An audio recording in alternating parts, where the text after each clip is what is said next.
Welcome to history tutors academy. Education மெத்தடாலஜியில் இப்போ நம்ம பார்க்க போகிறது செகண்ட் யூனிட் பார்க்க போகிறோம். ஓகேங்களா? அதுக்கு முன்னாடி சிலபஸில் என்னென்ன கண்டென்ட்லாம் இருக்குது அப்படின்னு பார்த்துக்கலாம். நேஷ்னல் இன்டகிரேஷன், தேசிய ஒருமைப்பாடு அப்படின்னா என்ன, இன்டர்நேஷ்னல் அண்டர்ஸ்டாண்டிங், சர்வதேச புரிந்துணர்தல் பற்றி, அதுக்கப்புறம் வேல்யூ எஜுகேஷன் இன் ஆக்ஷன், மதிப்பீட்டு கல்வி அப்படின்னா என்ன, நியூட்ரிஷன் அண்ட் ஹெல்த், ஊட்டச்சத்து அண்ட் நம்ம சுகாதாரம் அப்படின்னா என்னன்னு பார்க்க போகிறோம். அப்புறம் சானிடேஷன்ஸு, சேஃப்டி அண்ட் ஃபஸ்ட் எய்ட் முதலுதவி, அதை பற்றி பார்க்க போகிறோம். அப்புறம் உமன்ஸ் எஜுகேஷன், பெண் கல்விகளுக்கு என்னென்ன மாநிலம் பெண் கல்விகள் கண்டிப்பாக தேவை, அதுக்குரிய என்னென்ன பாலிசிஸ்லாம் இருக்குது அப்படிங்கிறத பற்றி. அப்புறம் எஜுகேஷன் ஃபார் ஹேண்டிகேப்டுனா என்ன வெரைட்டிஸ், அதோட டெஃபினிஷன் என்ன, ஹேண்டிகேப்டுக்கு எப்படி நம்ம எஜுகேஷன் கொடுக்கலாம் அப்படிங்கிறத பற்றி. அப்புறம் எஜுகேஷன் ஃபார் கிஃப்டட் சைல்டு, மீத்திறன் மிக்க குழந்தைங்களுக்கு எப்படி கல்வி அளிக்கிறது. பாப்புலேஷன் எஜுகேஷன், மக்கள் தொகை கல்வினா என்ன, need for protecting the environment, அதாவது சூழ்நிலை மண்டலத்தை பாதுகாக்கக்கூடிய அவசியங்கள் என்னென்ன, சூழ்நிலை கல்வி என்விரான்மெண்டல் எஜுகேஷன், சூழ்நிலை கல்வினா என்ன. அப்புறம் லாங்குவேஜ் பாலிசி, என்னென்ன லாங்குவேஜஸ் எல்லாம் நம்ம எஜுகேஷனில் ஃபாலோ பண்ணுறோம். அப்புறம் மீடியம் ஆஃப் எஜுகேஷன், அதுக்கப்புறம் இன்டர்நேஷ்னல் கம்யூனிகேஷன் மேனேஜ்மெண்ட், அதில் வந்து என்னென்னு கேட்டிங்கன்னா ஸ்கூலில் வந்து private aided school and government school, அதை பற்றி அதோட லோக்கல் அத்தாரிட்டிஸ் என்னென்ன. அப்புறம் கவர்மெண்ட் டிபார்ட்மெண்ட் ஆஃப் எஜுகேஷனில் கவர்மெண்ட் என்னென்னலாம் கொண்டு வந்திருக்காங்க, அதோட அட்மினிஸ்ட்ரேட்டர்ஸ் யார், அதோட அகாடமிக் சூப்பர்வைசர். இப்போ ஹெட் மாஸ்டர்ஸ்ன்னு எடுத்துக்கிட்டோன்னா ஹெட் மினிஸ்டர்ஸ் எடுத்துக்கிட்டோன்னா அவங்களோட அட்மினிஸ்ட்ரேட்டர் அவங்களோட டியூட்டிஸ் என்னென்ன, அவங்க வந்து அகாடமிக்கை எப்படி சூப்பர்வைஸ் பண்ணுறாங்க, அதை பற்றியெல்லாம் நம்ம பார்க்க போகிறோம். இப்போ நம்ம அதாவது இது ஃபுல்லாக சிலபஸ். இப்போ நம்ம பார்க்க போகிறது நேஷ்னல் இன்டகிரேஷன், தேசிய ஒருமைப்பாடு அப்படின்னா என்னென்னு பார்க்க போகிறோம். இந்தியா வந்து வேற்றுமையில் நாம் பிரிந்து விடாமல், அதாவது இந்தியா அப்படின்னு எடுத்துக்கிட்டோன்னா பல கலாச்சாரங்கள், பல மொழி, பல மதங்கள் பின்பற்றக்கூடிய நாடு தான் நம்மளோட இந்தியா. இதில் வந்து நம்மளோட வேற்றுமைகள் எல்லாம் மறந்து நாம் எல்லாம் இந்தியர்கள் அப்படிங்கிற ஒரு உணர்வு இருக்குது பார்த்திங்களா, அதை தான் தேசிய ஒருமைப்பாடு அப்படின்னு சொல்கிறோம். அதை தான் டெஃபினிஷனாக கொடுத்துருக்குறாங்க. நம்ம வந்து என்னென்னு கேட்டிங்கன்னா, இந்த ஒற்றுமையிலேருந்து நம்ம பிரிந்து விடக்கூடாது, நம்ம வந்து வேற்றுமையில் ஒற்றுமை காண்ற நாடு அப்படிங்கிற ஒரு பெருமிதத்தோடு இருப்போம் அப்படின்னு சொல்கிறாங்க. அதாவது இந்தியா வந்து வேற்றுமையில் நாம் பிரிந்து விடாமல் அந்த வேற்றுமைகளை நமது பெருமிதமாக ஏற்றுக்கொள்ளுதல் தேசிய ஒருமைப்பாடு உணர்வு அப்படின்னு சொல்கிறாங்க. ஓகேங்களா? அடுத்து வந்து இந்த தேசிய ஒருமைப்பாடு அப்படிங்கிறது நாட்டு மக்களை ஒருங்கிணைக்கிற ஒரு உணர்வு. ஆமாம், பல மதங்களில் ஒருத்தர் வந்து கிறிஸ்டினாக இருக்கலாம், இல்லை முஸ்லீமாக இருக்கலாம், இல்லை ஹிந்துவாக இருக்கலாம், அவங்க வந்து சீக்கியர்களாக இருக்கலாம், என்ன மதத்தை பின்பற்றினாலும், என்ன மொழியை பின்பற்றினாலும், என்ன கலாச்சாரத்தை பின்பற்றினாலும் அவங்களாம் இந்தியர்கள் அப்படின்னும் போது இந்தியா என்னது ஒரு நாட்டோட மக்கள் அனைவரையும் ஒன்றிணைக்கிற உணர்வு இதுதான், இந்த தேசிய ஒருமைப்பாடு உணர்வு தான். ஓகேங்களா? அதே போல் நம்ம நாட்டில் இந்த உணர்வு வந்து எப்படி சொல்கிறோம் அப்படின்னு கேட்டிங்கன்னா, இந்திய மனம், இந்தியன் மைண்ட், அல்லது இந்திய உணர்வு, அதாவது இந்தியனஸ் அப்படின்னு சொல்கிறாங்க. இதுக்கு வரையறை டெஃபினிஷன் டாக்டர் எஸ் ராதாகிருஷ்ணன் என்ன டெஃபினிஷன் கொடுத்துருக்காங்க அப்படின்னு கேட்டிங்கன்னா, தேசிய ஒருங்கிணைப்புங்கிறது செங்கல், கலவை, உளி, கத்தியால் கட்ட முடியாது. இது மனிதனோட மனதிலையும் இதயத்திலிருந்து அமைதியாக வளரணும். அதை அடையக்கூடிய செயல்முறையை எது தான் கொடுக்குது அப்படின்னு கேட்டிங்கன்னா கல்வி தான் கொடுக்குது அப்படின்னு சொல்கிறாங்க. அதாவது தேசிய ஒருங்கிணைப்பை செங்கல் மற்றும் கலவை அல்லது உளி மற்றும் கத்தியால் கட்ட முடியாது. இது மனிதர்களின் மனதிலும் இதயத்திலும் அமைதியாக வளர வேண்டும். அதை அடையக்கூடிய செயல்முறை கல்வி அப்படின்னு சொன்னவர் யாருன்னு கேட்டிங்கன்னா டாக்டர் எஸ் ராதாகிருஷ்ணன். அடுத்து இந்திரா காந்தி, முன்னாள் பிரதமர் திருமதி இந்திரா காந்தி அம்மா என்ன சொல்லியிருக்காங்க அப்படின்னு கேட்டிங்கன்னா, நான் தேசிய சேவையில் இறந்தாலும் அதுக்காக நான் என்ன பண்ணுவேன், பெருமிதம் தான் கொள்ளுவேன். என்னோட ரத்தத்தோட ஒவ்வொரு துளியும் இந்த தேசத்தோட வளர்ச்சிக்கு பங்களிக்கும். அது மேலும் எப்படி இருக்கும்னு கேட்டிங்கன்னா வலுவாகவும் ஆற்றலாகவும் இருக்கும் அப்படின்னு சொல்கிறாங்க. யாருன்னு கேட்டிங்கன்னா திருமதி இந்திரா காந்தி. நான் தேச சேவையில் இருந்தாலும் அதை பற்றி நான் பெருமிதம் கொள்வேன். எனது இரத்தத்தின் ஒவ்வொரு துளியும் இந்த தேசத்தின் வளர்ச்சிக்கு பங்களிக்கும், மேலும் அது வலுவாகவும் ஆற்றலாகவும் இருக்கும் அப்படின்னு சொல்கிறாங்க. அடுத்து அமைதியான முறையில், அதாவது ஜவஹர்லால் நேரு அவர்கள் என்ன சொல்கிறாங்கன்னு கேட்டிங்கன்னா, அமைதியான வன்முறையற்ற புரட்சியின் மூலம் தேசிய ஒருமைப்பாட்டு உணர்வை வளர்க்க முடியலைனாலும் கட்டாயத்தின் மூலமாவது கண்டிப்பாக என்ன பண்ணணும், தேசிய ஒருமைப்பாட்டை வளர்க்கணும் அப்படின்னு சொல்கிறார். அடுத்து வந்து தேசிய ஒருமைப்பாட்டு தினம், அதாவது நேஷ்னல் இன்டகிரேஷன் டே எப்போ கொண்டாடுறோம் அப்படின்னு கேட்டிங்கன்னா நம்ம நாட்டில் வந்து நவம்பர் 19 கொண்டாடுறோம். நவம்பர் 19 அப்படின்னு எடுத்திங்கன்னா இந்தியாவோட முதல் பெண் பிரதமர் யாருன்னு கேட்டிங்கன்னா இந்திரா காந்தி. அவங்களோட பிறந்த நாளை தான் நம்ம என்ன பண்ணுறோம், நேஷ்னல் இன்டகிரேஷன் டேவாக கொண்டாடுறோம். இந்த தேசிய ஒருமைப்பாட்டு தினம் அதோட நோக்கம் என்னென்னு கேட்டிங்கன்னா ஒற்றுமை, அமைதி, அன்பு மற்றும் சகோதரத்துவம் பற்றி மக்களை ஊக்குவிப்பதாகும். இது எல்லாம் என்னென்னு கேட்டிங்கன்னா தேசிய ஒருமைப்பாட்டோட நோக்கங்கள் அப்படின்னு ஆப்ஜெக்டிவ்ஸ் அப்படின்னு சொல்கிறோம். அப்புறம் தேசிய ஒருமைப்பாட்டு தினம் வந்து இந்தியாவில் எப்படி சொல்கிறாங்க அப்படின்னு கேட்டிங்கன்னா குவாமி கௌமி ஏக்தா திவாஸ் அப்படின்னு சொல்கிறோம். ஓகேங்களா, அதாவது மோஸ்ட்லி நம்ம இந்தியாவில் இருக்கிற ஸ்கீம்ஸ் எல்லாமே ஹிந்தியில் தான் இருக்கும். ஓகேங்களா, குவாமி ஏக்தா திவாஸ். அதே போல் என்னென்னு கேட்டிங்கன்னா இப்போ ஜனவரி 9 வந்து நம்ம என்ன சொல்கிறோன்னு கேட்டிங்கன்னா என்ஆர்ஐ டே அப்படின்னு சொல்லுவாங்க. என்ஆர்ஐ டே மீன்ஸ் நான் ரெஜிஸ்ட்ரண்டல் இந்தியன் டே. அதாவது காந்தி வந்து தென்னாப்பிரிக்கா போயிட்டு இந்தியா வந்த டே. ஓகேங்களா, அதை வந்து அதுக்குரிய ஸ்கீம் வந்து நம்ம எப்படி பண்ணியிருக்கோம்னு கேட்டிங்கன்னா பிரவாசி பாரதிய திவாஸ் மீன்ஸ் வெளிநாடு வாழ் இந்தியர்கள் தினம். அந்த மாதிரி என்னென்னு கேட்டிங்கன்னா ஒவ்வொரு ஸ்கீம்ஸுமே ஹிந்தியில் தான் இருக்கும். அதை நம்ம கண்டிப்பாக மெயினாக மனப்பாடம் பண்ணி வச்சுக்கணும். என்னென்னு கேட்டிங்கன்னா தமிழில் அப்படியே டிரான்ஸ்லேட் பண்ணி கேட்டுருவாங்க. குவாமி ஏக்தா திவாஸ் தினம் அப்படின்னா என்ன, எந்த நாள் அப்படின்னு கேட்டாங்கன்னா நமக்கு தெரியணும். நவம்பர் 19. அப்போ குவாமி ஏக்தா திவாஸ் அப்படிங்கிறது இந்த தேசிய ஒருமைப்பாட்டு தினம் நமக்கு தெரிஞ்சிருக்கணும். ஏன்னா தேசிய ஒருமைப்பாடு தினம்னா நமக்கு தெரியும் ஆக்சுவலாக நவம்பர் 19 நம்ம அடிச்சிருவோம். பட் அந்த இடத்துல வந்து குவாமி ஏக்தா திவாஸ் அப்படிங்கிறது அப்படியே டைரெக்டாக தமிழில் டிரான்ஸ்லேட் பண்ணி கொடுத்துருந்தாங்கன்னா தெரிஞ்சுக்கணும். ஸோ வந்து தேசிய ஒருமைப்பாட்டு தினம் இந்தியாவில் எப்படி சொல்கிறோன்னு கேட்டிங்கன்னா குவாமி ஏக்தா திவாஸ்.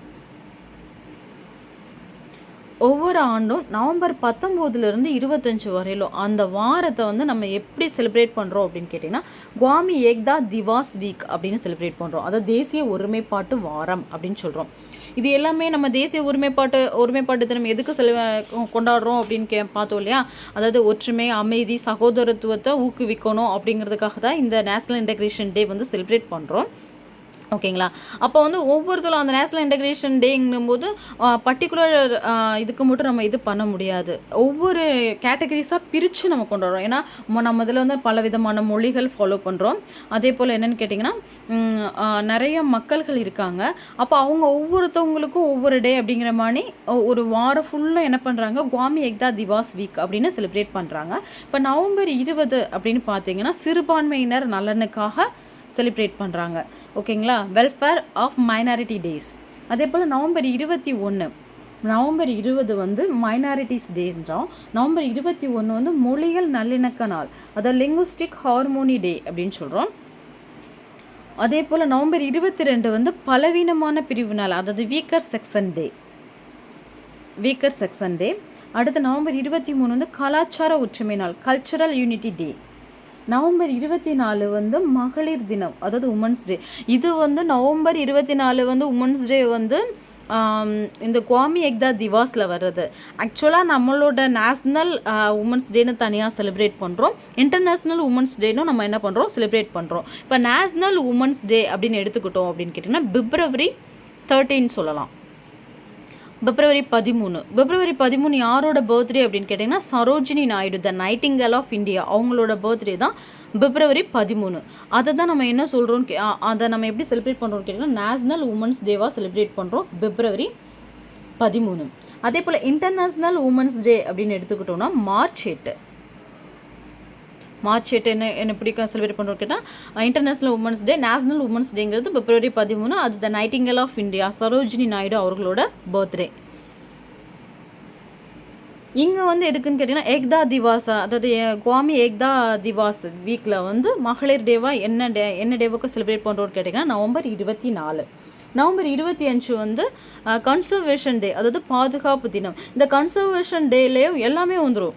பாதுகாப்புங்கிறது சூழ்நிலையை பாதுகாக்கணும், நம்மளோட மொழியை பாதுகாக்கணும், எல்லாத்துக்குமே என்ன பண்ணிடும், இந்த பாதுகாப்பு நாள் வந்துடும், கன்சர்வேஷன் டே.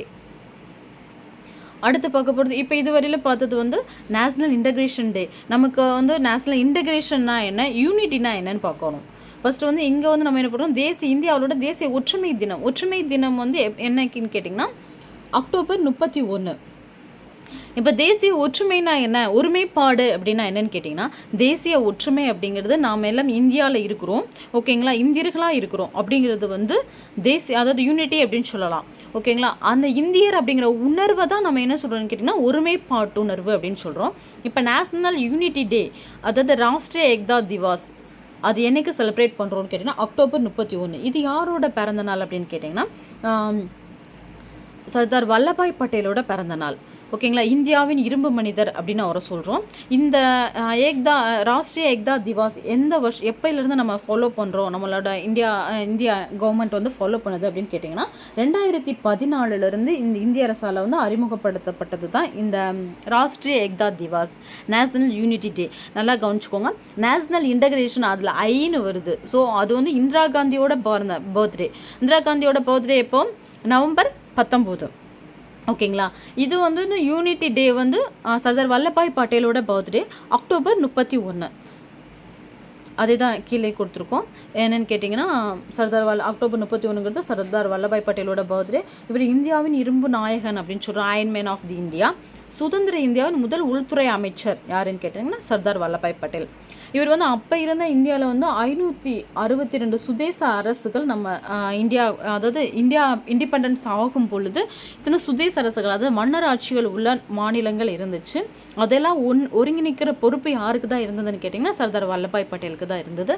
அவர் தான் என்ன பண்ணாருன்னு கேட்டிங்கன்னா இந்த இந்தியாவை ஒருங்கிணைத்த இந்தியாங்கிறத ஒரு டிசைன் பண்ணுறதுக்கு முன்னாடி எல்லா மாநிலங்களையும் அந்த சுதேச அரசுகளை எல்லாம் ஒருங்கிணைச்சது யாருன்னு கேட்டிங்கன்னா சர்தார் வல்லபாய் பட்டேல். அவரை நினைவு கூறுற வகையில் தான் நம்ம என்ன பண்ணுறோம்னா இந்தியன் அதாவது நேஷனல் யூனிட்டி டேவாக அவரோட பர்த்டேவை செலிப்ரேட் பண்ணுறோம். அதுக்கப்புறம் ஒற்றுமையின் சிலைன்னு பார்த்தீங்கன்னா அக்டோபர் 31, 2018 சர்தார் வல்லபாய் பட்டேலுக்கு குஜராத்தில் கெவாடியாவில் என்ன பண்ணாங்கன்னா உலகிலேயே மிக உயரமான சிலை வச்சாங்க. இது யார் வச்சா அப்படின்னு கேட்டிங்கன்னா அப்போதைய பிரதமர் இப்போ இருக்கிற நரேந்திர மோடி அவர்கள் தான் என்ன பண்ணாங்கன்னு கேட்டிங்கன்னா வல்லபாய் பட்டேலுக்கு ஒரு சிலை திறந்தாங்க. அது எப்போனா அக்டோபர் 31, 2018. இதுதான் உலகிலேயே மிக உயரமான சிலைன்னு சொல்லலாம். எங்கே இருக்குது அப்படின்னு கேட்டிங்கன்னா குஜராத்தில் கெவாடியாவில் இருக்குது. தேசிய ஒருமைப்பாட்டை வளர்க்கிறதுக்கு வழிகள் என்னென்ன அப்படின்னு பார்க்க போகிறோம். அறிவு சார்ந்த வழிகள், அதாவது என்னென்ன இன்டலெக்சுவல் அப்ரோச்சஸ் மூலயமா வளர்க்கலாம். உடல் சார்ந்த முறைகள் மூலயமா, அதாவது ஃபிசிக்கல் அப்ரோச்சஸ் மூலயமா, மனவெழுச்சி சார்ந்த முறைகள் மூலயமா, எமோஷனல் அப்ரோச் மூலமா என்ன பண்ணலாம்னா தேசிய ஒருமைப்பாட்டு உணர்வை வளர்க்கலாம் அப்படிங்கிறாங்க. அறிவு சார்ந்த முறைகள் அப்படின்னும் போது நம்ம புத்தகங்களில் நம்மளோட என்னத்தை எக்ஸ்பிளைன் பண்ணுறது அந்த மாதிரி பண்ணுற தேசிய ஒருமைப்பாட்டு உணர்வை வளர்க்கலாம். இப்படியெல்லாம் நம்ம சுதந்திரம் வாங்கணும், இந்த நம்ம நாடு வந்து பல கலாச்சாரங்கள் நிறைந்தது, நம்மளாம் இந்தியர்கள்ன்ற உணர்வோடு இருக்கிறோம் அப்படிங்கிறத பற்றி என்ன பண்ணலாம், அதை ஸ்டூடெண்ட்ஸ்க்கு எக்ஸ்பிளைன் பண்ணி என்ன பண்ணலாம் தேசிய ஒருமைப்பாட்டு உணர்வை வளர்க்கலாம். உடல் சார்ந்த முறைகள் அப்படின்னும் போது நம்மளோட தேசிய கொடி, நம்மளோட பாரம்பரியம் தனி. இப்போ குடியரசு தினம், சுதந்திர தினம்னா நம்மளோட தேசிய கொடி ஏற்றுறது அந்த மூலியமாக இது பண்ணலாம். மன வெளிச்சி சார்ந்த முறைகள் மூலிமா அப்படின்னு பார்த்தீங்கன்னா டெய்லி வந்து தேசிய கீதம் பாடுறது மூலயமா அப்படி என்ன பண்ணலாம்னா தேசிய ஒருமைப்பாட்டு உணர்வை வளர்க்கலாம் அப்படின்னு சொல்கிறாங்க. தேசிய ஒருமைப்பாட்டோட முக்கியத்துவம் என்னென்ன அப்படின்னு பார்க்க போகிறோம். தேசிய ஒருமைப்பாட்டு உணர்வுன்னு ஏங்க இருக்கணும் அப்படின்னு கேட்டிங்கன்னா இந்தியாவோட தேசிய நலன்களை காக்கணும்னா கண்டிப்பாக நமக்கு என்ன இருக்கணும், எங்கேயோ ஒரு இடத்துல, அதாவது காஷ்மீரில் நடக்கிறது நமக்கு வந்து என்னது, இங்கே இருக்கிற கன்னியாகுமரியில் இருக்கிறவனுக்கு வந்து நம்மெல்லாம் இந்தியர்கள் அப்படின்னும் போது ஒரு அந்த உணர்வு இருந்தால் தான் என்ன பண்ண முடியும், நம்மளோட தேசிய நலன்களை காத்திட முடியும். அதுக்கப்புறம் ஜனநாயக வாழ்க்கை முறையை போற்றி பேணி காத்திட என்ன வேணும், தேசிய ஒருமைப்பாட்டு உணர்வு வேணும். சமூக நீதி தலை தோங்கவும் தேசிய ஒருமைப்பாட்டு உணர்வு வேணுங்கிறாங்க. இந்தியாவோட பொருளாதார வளர்ச்சிக்கும் தேசிய ஒருமைப்பாட்டு உணர்வு வேணும். அப்புறம் நம்மளோட நாட்டோட சுதந்திரத்தை பேணி காத்திடவும் தேசிய ஒருமைப்பாட்டு உணர்வு வேணும் அப்படின்னு சொல்கிறாங்க. அப்போ ஆசிரியரும் தேசிய ஒருமைப்பாட்டு உணர்வும் எப்படி மாணவர்கள் மத்தியில் ஆசிரியர்களாக நாம் வந்து என்ன பண்ணணும், தேசிய ஒருமைப்பாட்டு உணர்வு எப்படி வளர்க்கிறது அப்படிங்கிறது அதோட குறிக்கோள்கள் என்னென்ன அப்படின்னு பார்க்க போகிறோம். கல்வியோட குறிக்கோள் அப்படின்னு பார்த்துக்கிட்டிங்கன்னா மாணவர்கள் மத்தியில் மனிதநேய பண்புகளை உருவாக்குறது கல்வி தான். நாம் அனைவரும் ஒன்றே அப்படிங்கிற உணர்வை மேம்படுத்தணும். ஓகேங்களா. அடுத்து மரியாதை, சகிப்புத்தன்மை, நல்லெண்ணங்கள் ஆகியவற்றை என்ன பண்ணணும், மாணவர்களிடையே எடுத்துரைக்கணும். நம் நாடு மற்றும் நம் நாட்டின் வளங்கள் அனைத்தும் எல்லா மக்களுக்கும் சொந்தம், அதாவது அனைத்து மக்களுக்கும் பொதுவானது அப்படின்ற எண்ணத்தை வந்து வளர்க்கணும். அப்புறம் வந்து பண்பாட்டு பல்கலைக்கழகம் எல்லா மாநிலங்களையும் என்ன பண்ணணும், பண்பாட்டு அதாவது கல்ச்சுரல் யூனிவர்சிட்டிஸை வந்து ஓப்பன் பண்ணணும். அனைத்து பள்ளிகளும் ஒரே மாதிரியான கல்விக் கொள்கையை தான் பின்பற்றணும். அப்போ தான் என்ன பண்ணுவோம், தேசிய ஒருமைப்பாட்டு உணர்வு வளர்க்கறதுக்கு பெரிதும் உதவும். அப்புறம் மும்மொழி கல்வி. மும்மொழி கல்வி எப்படின்னா பார்த்தீங்கன்னா, இது வந்து நம்ம தமிழ்நாட்டில வந்து இப்போ மும்மொழி கல்வி கிடையாது. டாக்டர் சி.என். அண்ணாதுரை தான் என்ன பண்ணாங்கன்னா, அந்த மும்மொழி கல்விய வந்து எதிர்த்து போராடி நம்ம இதுக்குள்ள வர விடல. இதில வந்து மும்மொழி கல்வி திட்டம் அப்படின்னு பார்த்தீங்கன்னா, ஃபர்ஸ்ட்டு வந்து மதர் டங் தாய்மொழியில இருக்கணும். 2வது இந்திய தேசிய மொழி. இந்தியாவுக்குன்னு நேஷனல் லாங்குவேஜ் இருக்கா அப்படின்னு கேட்டா கிடையாது. பட் நம்ம என்னென்னா அஃபிஷியல் மொழியா ஹிந்தியை யூஸ் பண்ணுறோம். ஓகேங்களா? அந்த வேறு இந்திய மொழி அப்படின்னு பார்த்தீங்கன்னா, அது வந்து வெர்னாக்குலர் லாங்குவேஜ், அது லோக்கல் லாங்குவேஜ். பிராந்திய மொழியிலேயே என்ன பண்ணலான்னு கேட்டால், இந்த 3 மொழிகளில் கல்வி கற்கணும் அப்படின்னு சொல்கிறாங்க. அப்புறம் மாணவர்களோட கல்வி தரத்தின் அடிப்படையில் வந்து கல்லூரிகள்லையும் பள்ளிகள்லையும் கல்லூரிகள்லையும் சேர்க்கணும் அப்படிங்கிறாங்க. தேசிய கீதத்தை ஒவ்வொரு நாளும் பள்ளிகள்லையும் கல்லூரிகளையும் இசைக்கப்படுவதை கட்டாயமாக்கணும். இதன் மூலியமாக என்ன பண்ணலான்னு கேட்டிங்கன்னா, தேசிய ஒருமைப்பாட்டுணர்வு வளர்க்கலாம் அப்படிங்கிறாங்க. தேசிய ஒருமைப்பாடு கவுன்சிலுங்கிறது 1961 பிரதமர் ஜவஹர்லால் நேரு அவர்களால் ஒரு மாநாடு கூட்டப்பட்டுச்சு. அதோட உறுப்பினர்கள் எத்தனை பேர் இருந்தாங்கன்னு கேட்டிங்கன்னா 147 பேர். இதோட தலைவர் வந்து பார்த்திங்கன்னா பிரதமர் தான் இதோட தலைவர். அப்போ தேசிய ஒருமைப்பாட்டு கவுன்சில் எப்போ உருவாக்கப்பட்டுச்சு அப்படின்னு கேட்டிங்கன்னா 1961. இதோட நோக்கம் அப்படின்னா என்னன்னு பார்த்தீங்கன்னா, வகுப்புவாதம், ஜாதிவாதம், பிராந்தியவாதம் ஆகிய பிரச்சனைகளுக்கு தீர்வு காண்றது. அடுத்து பார்க்க போகிறது உணர்வுபூர்வமான ஒருமைப்பாடு. இதுவரையில் பார்த்தோம் நேஷனல் இன்டெகிரேஷன் பார்த்தோம், நேஷனல் யூனிட்டி பார்த்தோம். இப்போ எமோஷ்னல் இன்டெகிரேஷன் பார்க்க போகிறோம். எமோஷ்னல் இன்டெகிரேஷன் அப்படின்னா என்னன்னு கேட்டிங்கன்னா, நம்மளோட உணர்வுபூர்வமாக நம்மளோட ஒருமைப்பாட்டை வெளிப்படுத்துறது தான் என்னன்னு கேட்டிங்கன்னா இந்த உணர்வுபூர்வமான ஒருமைப்பாடு அப்படிங்கிறாங்க. இது வந்து தேசிய ஒருமைப்பாட்டிற்கு தேவையான அம்சங்களில் இதுவும் ஒன்று அப்படிங்கிறாங்க. பொதுவாக என்னென்னு கேட்டிங்கன்னா, வாழ்க்கையில் நிறைய லட்சியங்கள் இருக்கும். பொதுவான நடத்தை, நெறிமுறை, சமயங்கள், ஜாதி, மொழிகள், தொடர்புகள் எல்லாத்தையும் நம்ம என்ன பண்ணுறோன்னா, எல்லாத்தையும் வாயிலாகவும் தன்னோட உணர்வுகளில் வந்து ஒருமைப்பாட்டு உணர்வை வெளிப்படுத்துறது தான் இந்த எமோஷ்னல் இன்டெகிரேஷன் அப்படின்னு சொல்லலாம். இந்த எமோஷ்னல் இன்டெகிரேஷன் கமிட்டியோட தலைவர் யாருன்னு கேட்டிங்கன்னா டாக்டர் சம்பூர்ணானந்த. 1961 மே மாதத்தில் என்ன பண்ணாங்கன்னு கேட்டிங்கன்னா, மத்திய கல்வி அமைச்சகத்தால் இவரை வந்து நியமித்தாங்க. எதுக்கு அப்படின்னு கேட்டிங்கன்னா, அதாவது உணர்வுபூர்வ ஒருமைப்பாட்டு கமிட்டியோட தலைவராக யார்? டாக்டர் சம்பூர்ணானந்த. எந்த வருஷம்? 1961. அடுத்து உலக நல்லுணர்வு, அதாவது இன்டர்நேஷ்னல் அண்டர்ஸ்டாண்டிங் மீன்ஸ் அதாவது என்ன சொல்லலாம், சர்வதேச புரிந்துணர்வு அப்படின்னு சொல்லலாம், இல்லை உலக நல்லுணர்வு அப்படின்னு சொல்லலாம், இல்லை பன்னாட்டு ஒருமைப்பாடுன்னு சொல்லலாம், பன்னாட்டு உணர்வு அப்படின்னு சொல்லலாம். உலக நல்லுணர்வை பேணுறது அப்படின்னு கேட்டால் எல்லா கண்ட்ரீஸில் இப்போ வந்து நேஷ்னல் இன்டெகிரேஷன் அப்படின்னும் போது, நேஷ்னல் யூனிட்டி அப்படின்னும் போது நம்மளோட இந்தியாவுக்குள்ளே வரும். உலக நல்லுணர்வுன்னு போது வெளிநாடுகள்லையும் அதாவது அண்டை நாடுகள்லையும் நம்ம எப்படியெல்லாம் நம்மளோட புரிந்துணர்தலை வச்சுருக்கோம், நம்மளோட ஒருமைப்பாடு எப்படி இருக்குது அப்படிங்கிறத பற்றி பார்க்குறது தான் உலக நல்லுணர்வு அப்படிங்கிறது. இந்த உலக நல்லுறவை பேண பன்னாட்டு புரிந்து கொள்ளுதல் வந்து மிகவும் அவசியமாக இருக்குது அப்படிங்கிறாங்க. நம்மளோட என்னது யாதும் ஊரே யாவரும் கேளீர் அப்படின்னு சொல்லிட்டு நம்மளோட பல சங்க கவிஞர் வந்து கணியன் பூங்குன்றனார் வந்து சொன்ன வரிகள் வந்து பன்னாட்டு நல்லுணர்வை வலியுறுத்துது அப்படின்னு சொல்கிறாங்க. அதாவது யாரும் ஊரே யாவரும் கேளீர் அப்படின்னு சொன்னவர் யாருன்னு கேட்டிங்கன்னா கணியன் பூங்குன்றனார். அவர் சொன்னது வந்து என்னது, பன்னாட்டு நல்லுணர்வை வலியுறுத்துது. அப்போ அப்பயே அந்த காலத்துலேயே, அதாவது சங்க காலத்திலேயும் நம்ம என்ன பண்ணியிருக்கோம், பன்னாட்டு புரிந்துணர்வு நல்ல ஒரு பாண்ட், அதாவது நல்ல ஒரு புரிந்துணர்வு இருந்திருக்கு அப்படின்னு சொல்லலாம். அப்புறம் யுனெஸ்கோ கரியர் அப்படிங்கிறது சாண்டி காஃப்லர் அப்படிங்கிறவரால் தொடங்கப்பட்ட ஒரு பத்திரிகை அப்படின்னு சொல்லலாம். எப்போ இந்த பத்திரிகையை தொடங்கினாங்கன்னு கேட்டால் 1948.